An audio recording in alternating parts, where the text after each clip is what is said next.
morning, everybody. I'm Jeremy McGovern with American Farriers Journal, and thank you for joining us tonight.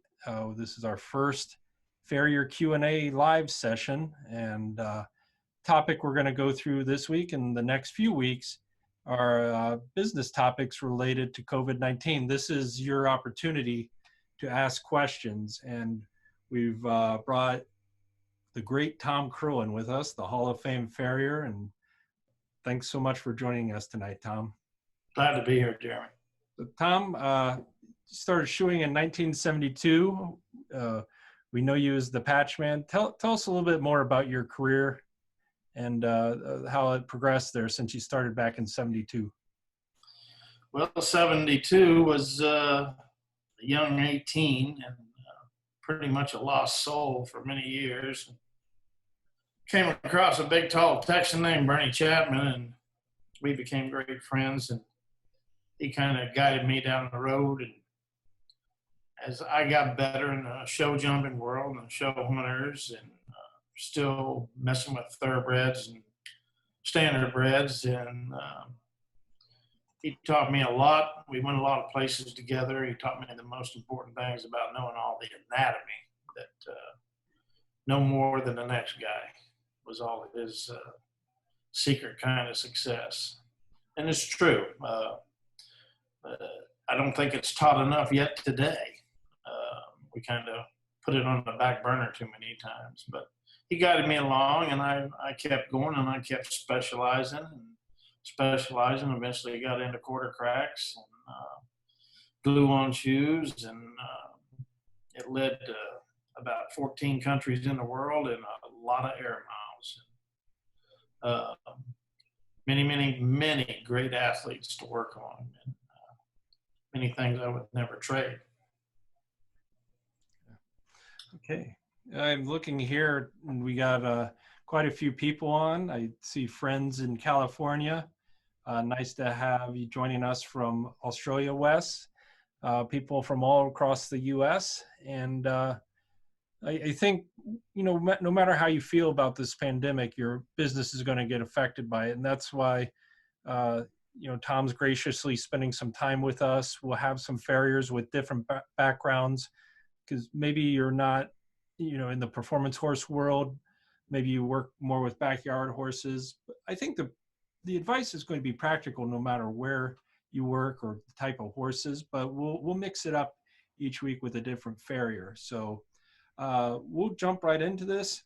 You can see on the Zoom panel, there's a section for Q&A. You can type your questions in there. If you want to type it into the chat section, I'll find those and I'll ask them of Tom. So either the Q&A section or chat, just feel free to type in your questions and we'll go through as many as possible. So I'll start with one, Tom, and we've talked about this a little bit. You spend a fair amount of time on the road with your business.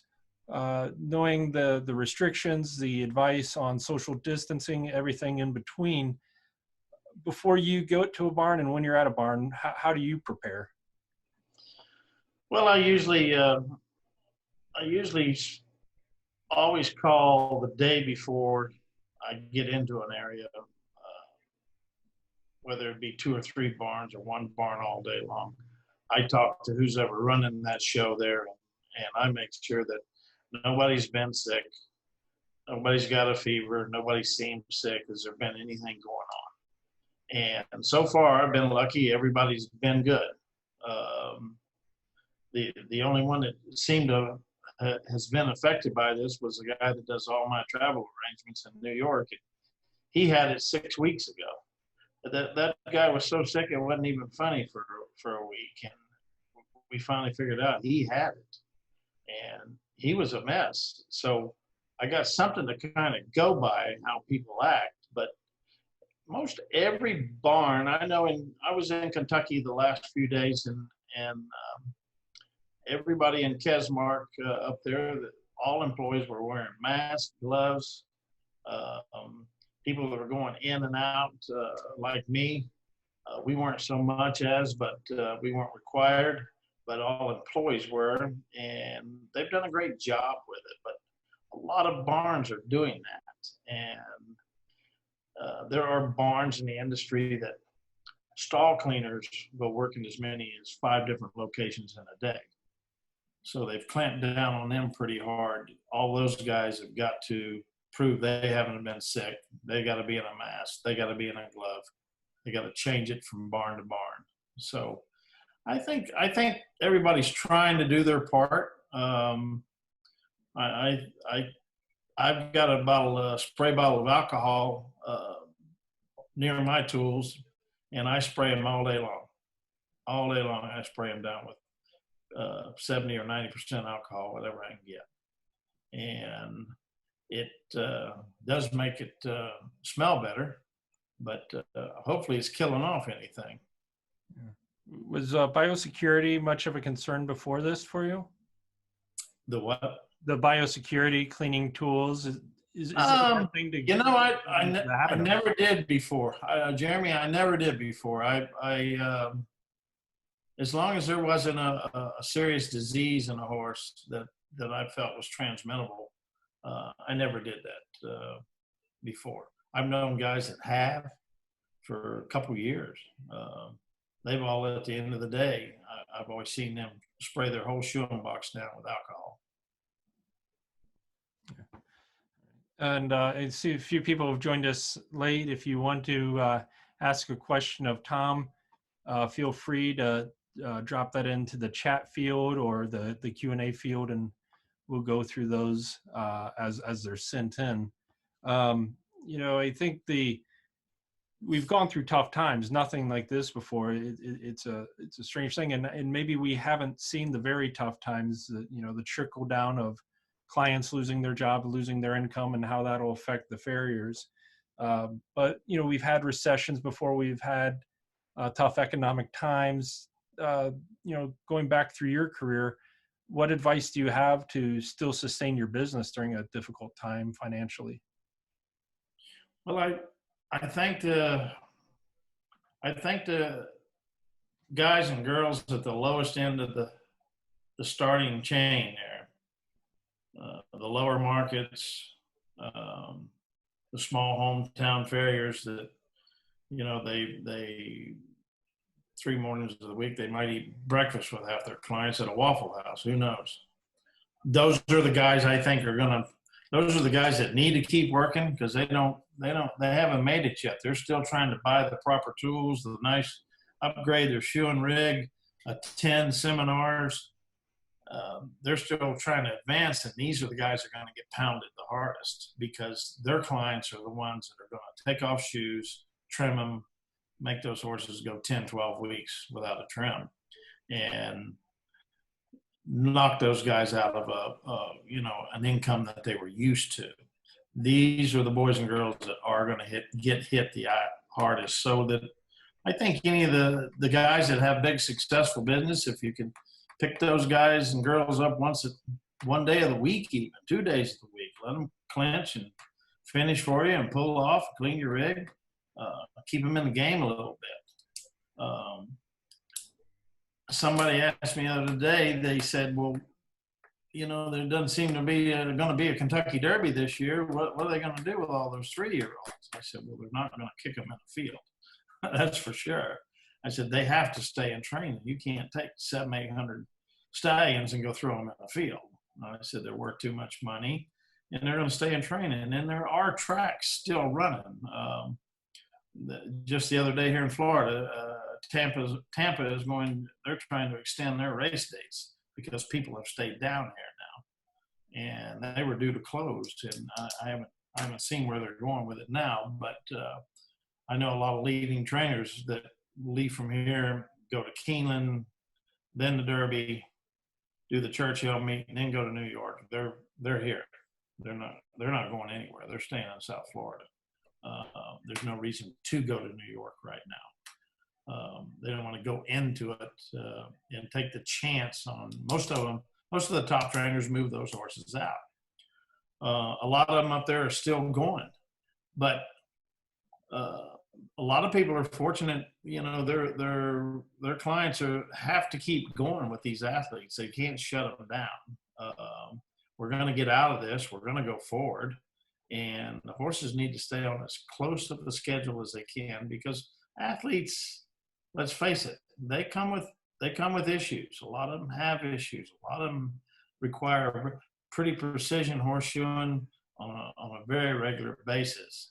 And they just can't stretch those things. Can't take a 4-week horse and go stretch him out to 8, 9 weeks and keep him in training at the same time. It will not work. They will come up with other injuries. But I think that most farriers, the large percentage of them, are going to keep going. Some of them are going to back up. But I do feel we try, probably everybody around the country needs to kind of look out for these younger horseshoers, because I think they're going to get hit the hardest. Yeah. Now, with the sport horse world, the performance horses, you know, they're still going to be in training even if there aren't events. Do you think you'll see much of an impact there in terms of loss of work, or you know, are they the type that are going to stretch out the cycle? I think the major sport horses are going to stay in the game. I was on the backside of Keeneland this morning, very before the sun came up this morning, and they were working. And I watched horses and looked at a couple, and then I was over into Kesmark, and we were working on sport horses that 2 of them actually are coming out of there in another week, going back home. We've rehabbed what we needed to, and they're staying in big, complete work. I think, and you will separate some of the players in the game. I mean, some owners play above their head in the sport horse business. Some of them won't have the money to keep going in this. And there's a lot of trainers. You get a lot of show trainers. Let's face it, they don't make their money off of boarding and 30-day training bills. They make it off of schooling, going to the shows, showing in the ring. That's where they make the big money. That's where and they're without it. And they know they're without it. And I think it's going to affect them. But I think most of the smarter people, they know that if they have a quality horse, they're going to have to keep the shoeing up, because those feet keep the whole entire horse moving.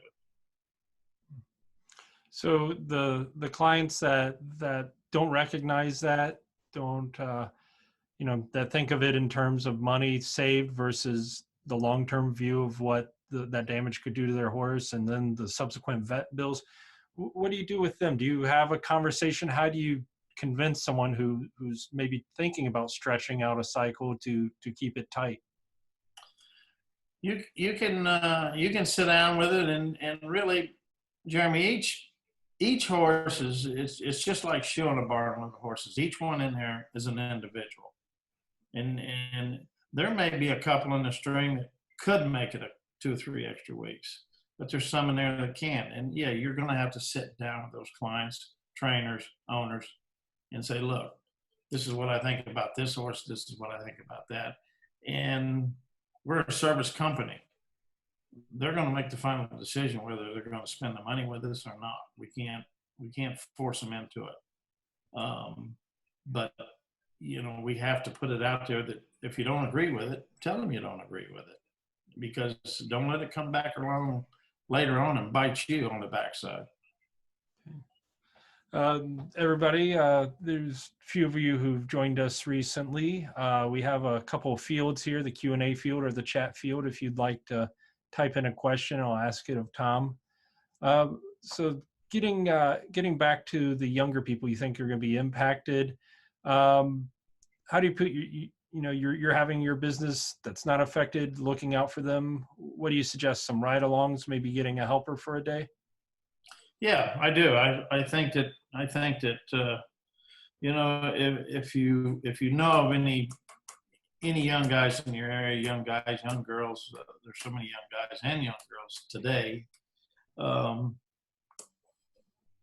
You're going to be able to. They're going to come crying. They're going to let you know they're out of work or things are slowing down. Or, you know, get a ride along.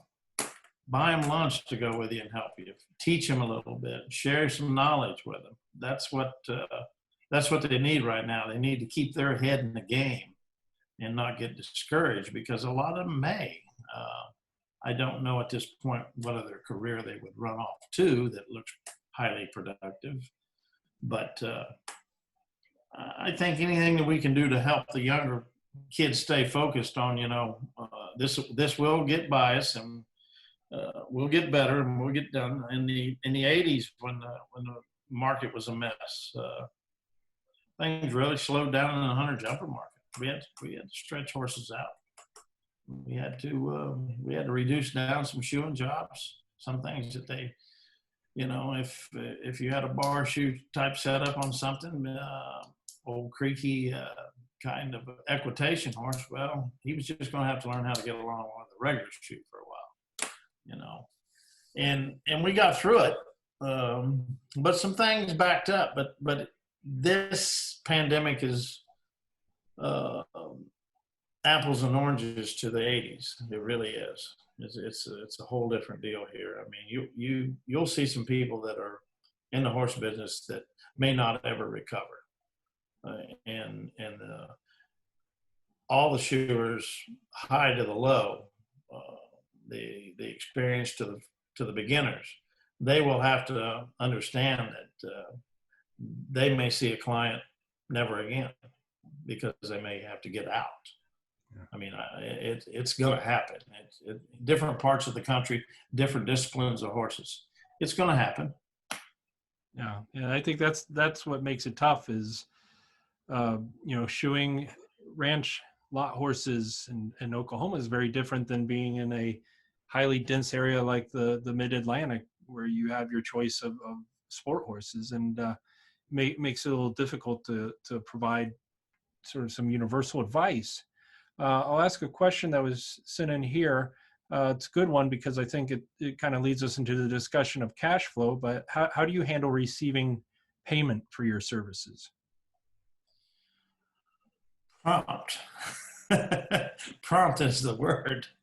Took a lot of years. All of my clients, there's some clients I don't see for years. I talk to them regular, but they keep a credit card on file in my office. And when I go and their horse is done, worked on, that service is charged to that credit card plus 4%. I'm not going to lose 4%. I'm providing a credit card for their convenience, not mine. If they don't want to do that, somebody needs to pay me at the barn.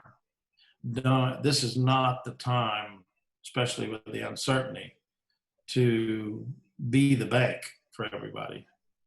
And I'm sure they're a nice customer and you like them and their kid's nice and they got a nice dog, but this is still a service business. You must be paid. You're not going to get Sears out to fix your washing machine right now and put them off for 90 days. It ain't going to happen. So you have to run a business. You still have to be a business person. And this is a service business. You've got to be paid. And if you can't get paid, you can't do the work. You really can't. And you don't want to put anybody off, and you certainly don't want to seem the bad guy, but anybody will let you work for free. Yeah.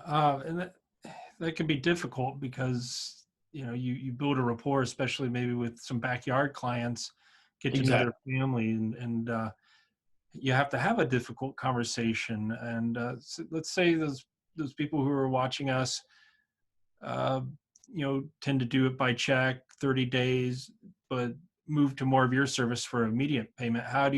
What advice do you have for introducing that to a client, especially when it may feel a bit uncomfortable during a financially tough times like some are dealing with? Yeah, well, we've all in this business over the years, we've all had clients that owned horses, and we've had horses that have owned clients. And those clients are usually the ones that can't pay. I remember 45 years ago having clients, they were pretty good all year long until December. and they wanted their horses done in December, but we got to pay you next month. It's Christmas. And, I finally had to tell a few of them, we're having a Christmas over at Tom's house too.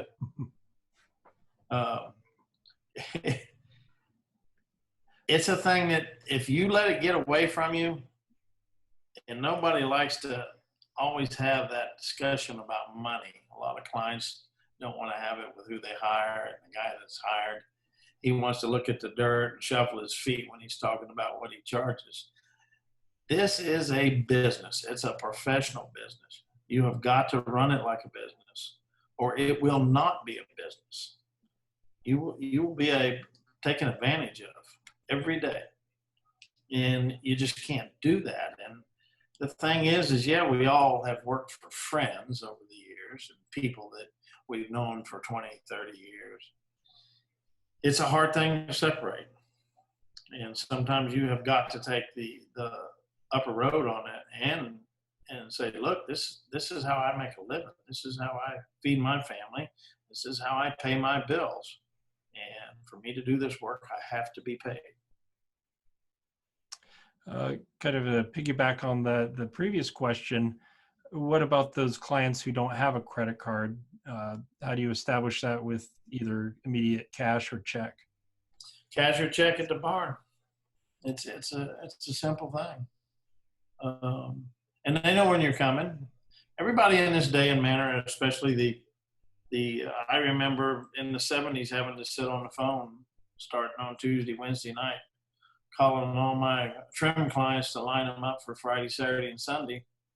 And I'd have to call them all on the telephone, remind them I was coming that day. So you had,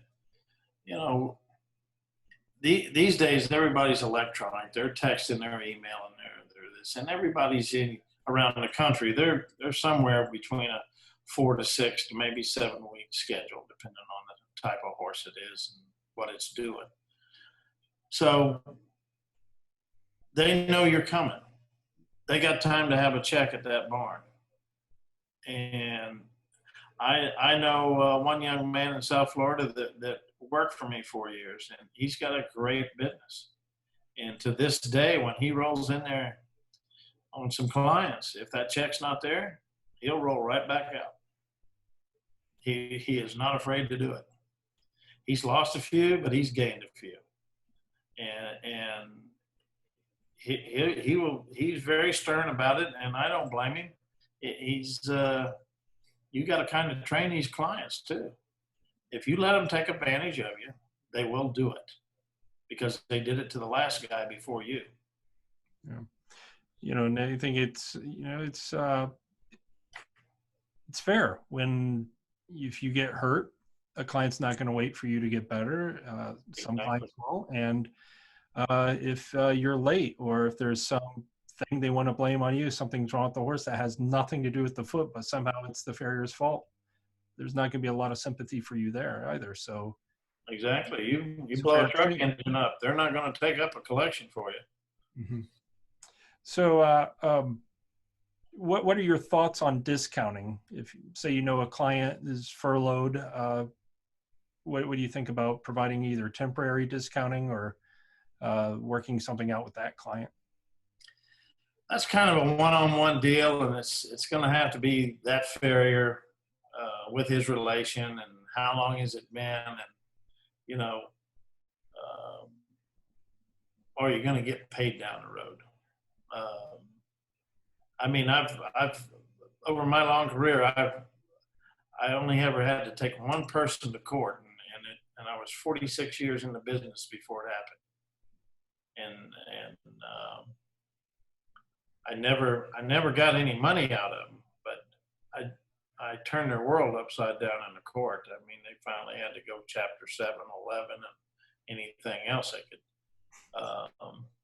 And I hated doing it, but it got down to that it was the principle of it, because they kept hiring me 2 rounds, and I knew they were in a little bit of difficult, but they had a very good horse with a pending sale. His feet were good, and I gave in a little and felt that, well, if I helped him along and turned around and bit me right in the ass. I mean, it really did. And I just couldn't believe that after that many years, I was going to have to go through the court system to try to recover money. I've had over the years, and probably everybody out there has, you'll have certain clients you're going to do more for because you know they're in a time of their life. Somebody was sick in the family. They had a death in the family. Their kid got sick. Their kid broke his leg. The kid's got to go to college. You've had people that wrecked a vehicle, wrecked a trailer load of horses, half the barn burnt down. I mean, the stories go on and on and on. So it's a one-on-one deal. It's whatever your personal relation is with that client. If you feel that you can help them and later on they're gonna pay it back to you. They're gonna make things right with you. Sure, do it. And I don't think you discount it. I just think help them along and don't work for free. Make sure that you're going to get it back at some point because you didn't get the gasoline, the tires on your truck, the propane in your forge, the nails, the shoes, the wear and tear on your body. None of that's free anywhere. So at some point you got to get paid back. But if there's a special situation where you feel you need to help a client, sure, I think you should do it. But it's got to have a start and it's got to have an end. So you're nearly 50 years in this industry, and you've seen a lot of clients. I see some of our friends on here, fellow Hall of Famer Ada Gates, but a few young farriers on here too. For those younger farriers, sure you've built a very good system where you can hone in on a client that a BS detector, this person might be a late payer. What are some of the cues that say keep an eye on this client? Well, I think going into whenever a horse shoer goes into a barn, they've called you to come in there to speak to them about shoeing their horse or trimming their horses or doing the footwork that's required every 4 to 6 to 7 to 8 weeks, whatever it is. And you are 99 and 9/10 of the horseshoers are entering into a verbal contract. But probably 90% of the horseshoers don't treat it that way. Right then, day one is when you lay down the rules, the outline of how your business works, when you come, how you come, what you charge, what you do, what you don't do. You have to put all this out in front and have a gentleman's agreement, handshake, whatever. Everybody has to understand that. I've known people over the years, they put it in writing to their clients. I've never gone that far, but I do know that it has been done. And the biggest mistake that a lot of young farriers make is that, sure, I'll trim them, I'll be here next Tuesday. And that's it.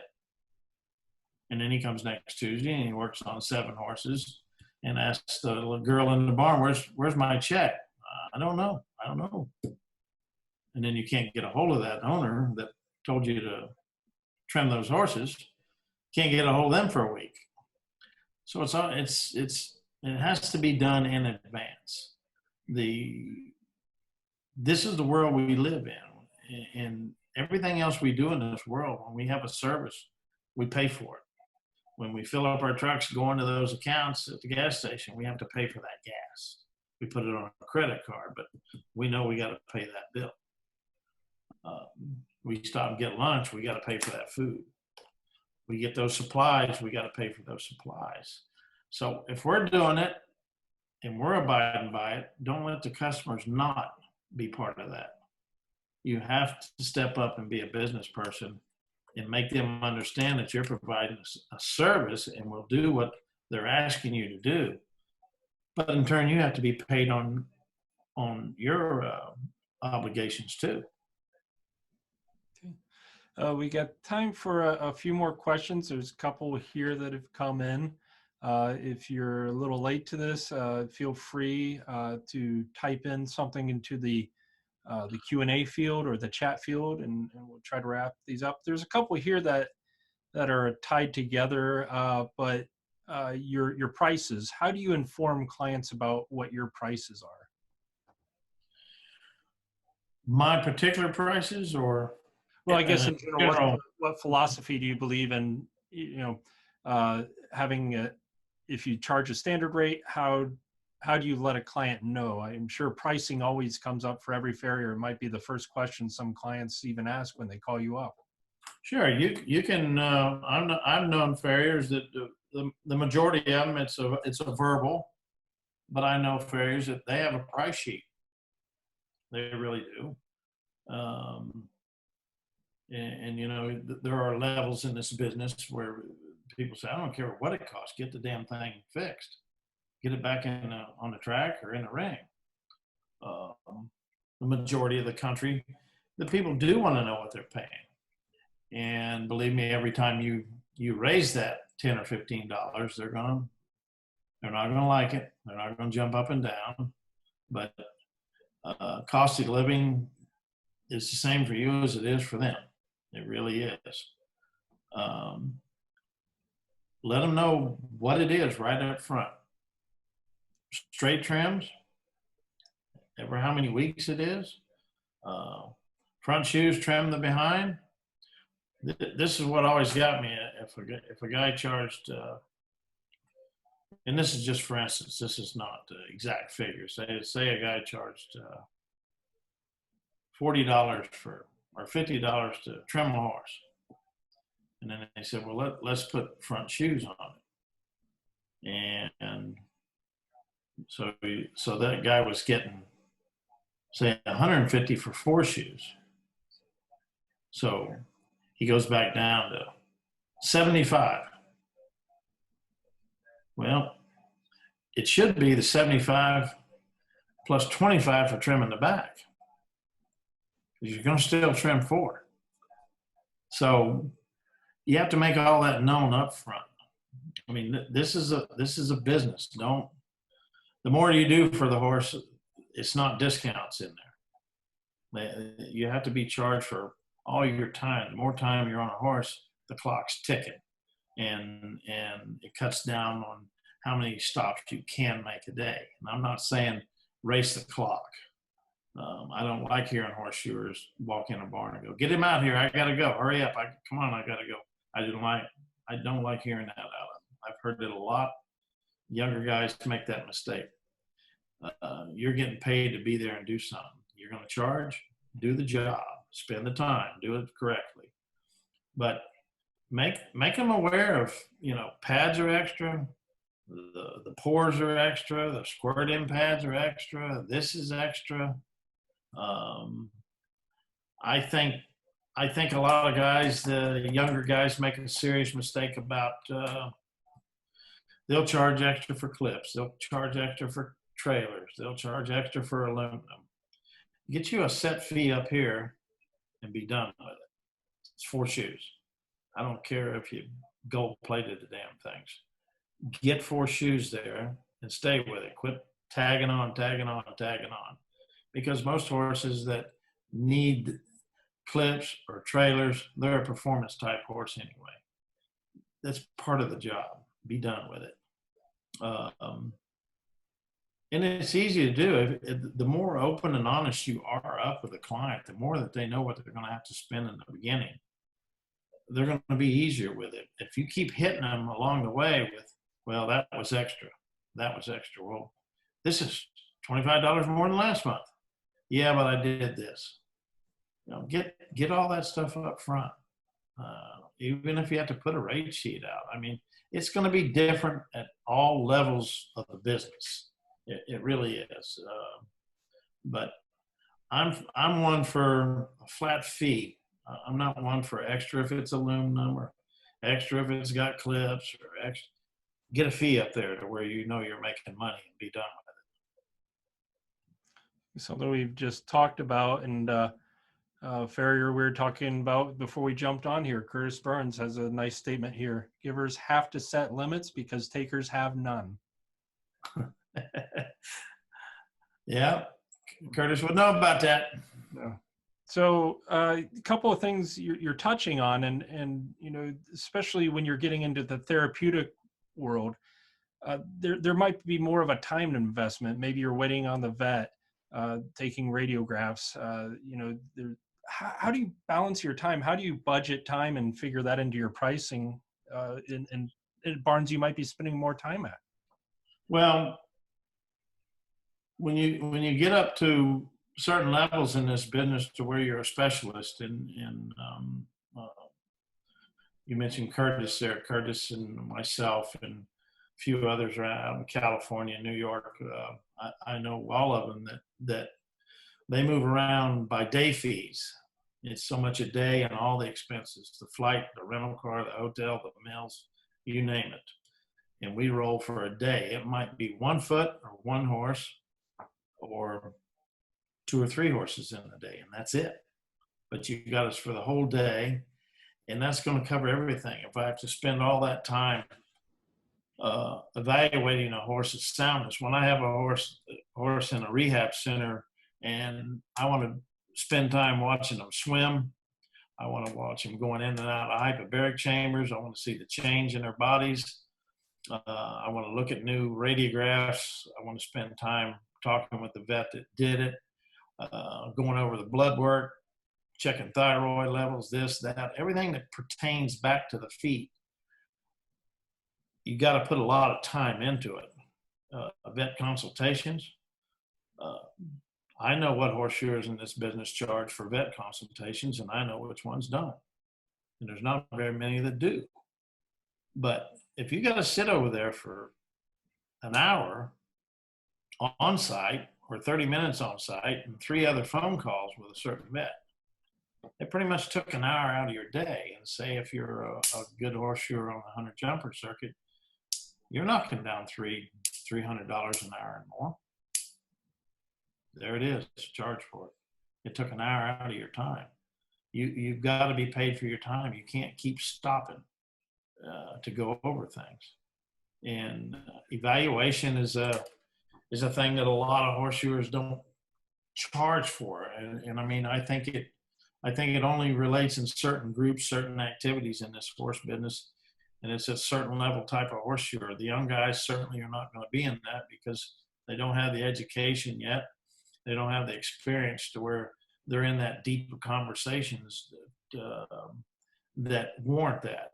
But they'll get there if they keep striving. And I mean, and you can't only charge in this business what the market's going to bear. Where I live in Florida, I haven't worked on horses in this county in 25 years. None. Now, some get hauled in here, but my prices here are just way above what is common. A lot of them want to call and ask questions, but the market won't bear it here.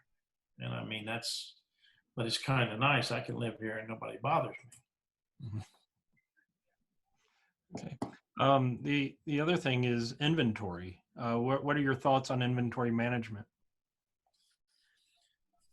I write down, I have a spreadsheet on every set of show horses or race horses that I do regular. If they're a regular client, I've got that horse's name and what shoe was put on the front and the hind every month, whether it was new or reset. So 3 weeks into my month, I can go through those sheets and I can look and I know exactly what I'm using, exactly what shoes, exactly what nails. And that's how I order my inventory. I see guys, I looked at a shoe and rig, God, it's been some time back in New York.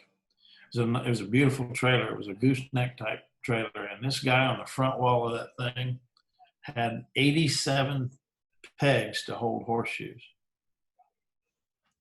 And I was astounded. I said, my God, how many horses does this guy do? I mean, what are you going to do with all them horseshoes? I mean, it's just, I think a lot of guys can overbuy. It's easy to overbuy in this business. And nowadays, we've got great supply companies all over the major hotspots of the horse business. And you can get stuff pretty much overnight, 2 days. Well, a lot of them will ship U.S. mail, and you'll have shoes in 2 or 3 days. I mean, most of the time when I want Polyflex from Curtis, I don't drive the 90 miles, or I could be within 5 miles there and I won't go by there. It's easier for me to tell Diane Byrne to stick it in the U.S. Postal, and it's at my house in 48 hours. So don't overbuy. Don't waste all your money on a bunch of stuff that's just not there. Tools, spend the money on the tools, not inventory. Inventories you can keep track of, but keep quality tools, quality drill presses, grinders. Rasp are a biggie. Young people use the dullest rasp in the world. I mean, they think a rasp is supposed to go forever. You know, they just got to realize it. Change that thing out and go. It's on. The sharper, the better. And but inventory, you need to have some on your rig, but a lot of people overdo it. And you need to have a stash at your residence, in your garage, a backyard shed, something like that. But you can get shoes, nails, pads, everything pretty fast these days. Yeah. All right, 2 more questions, and this is a good one. This is something I've been thinking about. We're practicing distancing and trying to avoid people at barns. How do you stay safe if an owner or the barn staff requests that you work on horses alone during this pandemic?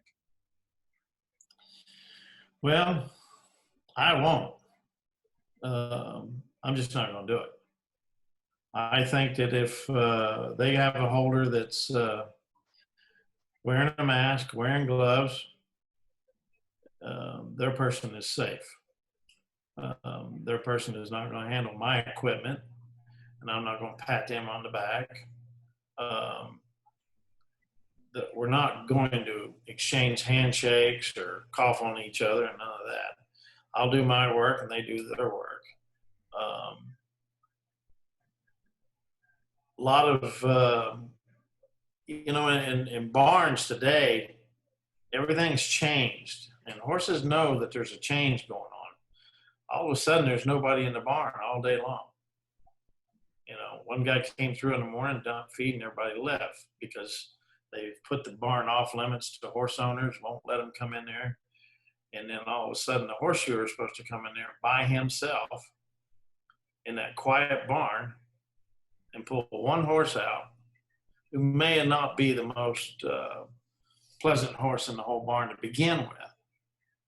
Well, that horse has got every right to be nervous and a little fidgety, you know.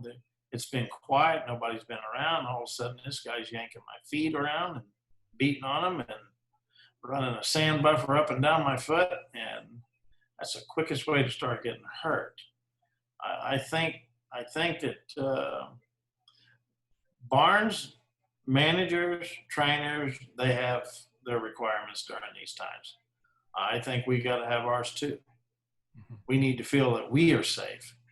It only takes one of these horses, it don't take 2 seconds, and they can put a crippling injury on your body.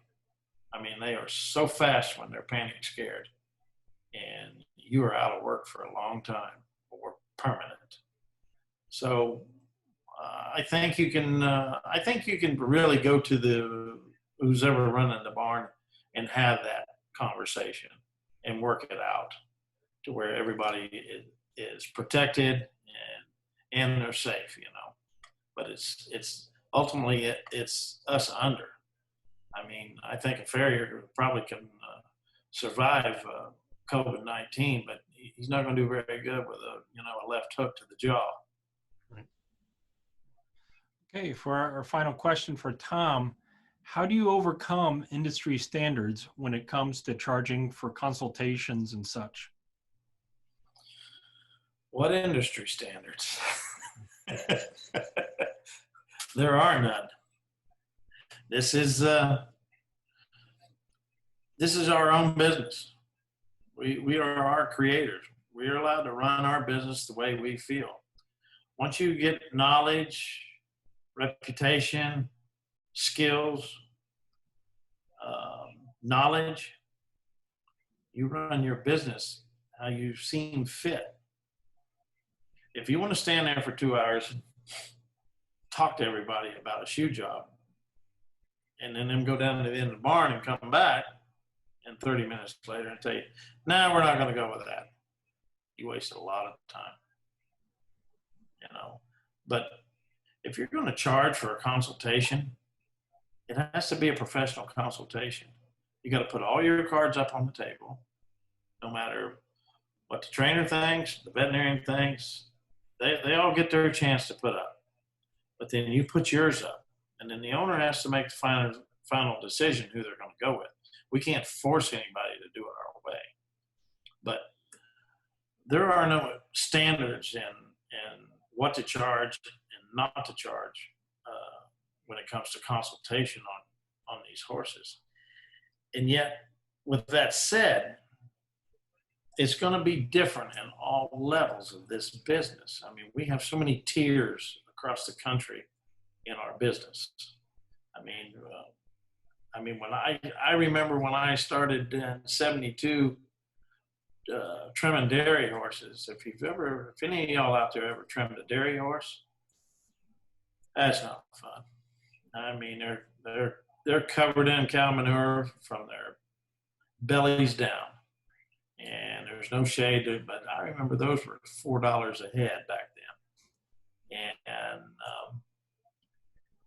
you know, they didn't much less care what I thought. Just trim the damn horse. That's all they wanted. And so as you progress up the ladder in this business, which hopefully that's what you want to do. And again, if you live in an area that the market's going to bear so much, well, I'm sorry, that's where you're going to be. You're going to be lifelocked there if you're going to stay in this business. You choose that, and a lot of people do, and there's nothing wrong. It's a good hometown, got good schools, kids play football and all that. But as you go up, get more professional, more knowledge, go to all the conventions and all the learning. You spent time and money doing that. So your knowledge becomes useful in determining what's best for a horse. And your knowledge is now worth something. And you don't want to give it away because it costs you to get it. So, and it's just going to vary from farrier to farrier. And it's not anything about who's the best or who did this or who did that. It's just a business deal. What your direct market will bear. And it's something that everybody's going to have to wade into and figure it out on their own, depending on what disciplines of horses they work on, what area of the country they live. You know, working at Belmont Racetrack is opposed to East Jesus, New Mexico. It's going to be a way different market, and there's not going to be some parts of the country that they're not going to understand the word consultation. They just think, well, you're the horse shower, you're supposed to talk about this. But there's markets that's going to happen. There ain't no stopping it. And it just depends on where everybody wants to go and what they think their time is worth. That's what it comes down to. All right. I think that's a good place for us to wrap up. And if you looking for more educational opportunities this weekend, American Farriers Journal is hosting its first performance horse hoof care online classroom. It's a virtual conference we're doing on hunter jumpers. So a few different speakers on that, Jason Critton, Grant Moon, and trainer Ron Donta to talk about hunter jumpers from the perspective of the trainer. But a couple weeks ago, this wasn't an idea of mine. Tom reached out and wanted to share some of his knowledge, and we talked about the best way of doing that. And I think Tom hit it out of the park tonight, and very gracious with his time and his knowledge. And just want to thank you, Tom, for helping us out tonight. Glad to help you, Jeremy. Okay, and thank you to everyone else for joining us tonight. We'll have another one of these sessions next week, same time, Thursday night at 8 p.m. Central. Joining us next week will be Shane Westman and Alex Garcia. So 2 farriers for the price of 1. Shane is a farrier who is originally from Bow, Washington, and now works at Davis. And then Alex Garcia is another farrier there in California, who's in a private practice. So we'll ask them questions. Feel free to bring a whole new set of questions, and we'll go through those. So again, thank you to Tom, and thank you to everyone else. Stay safe, stay healthy, and we look forward to seeing you again. Good night. I know.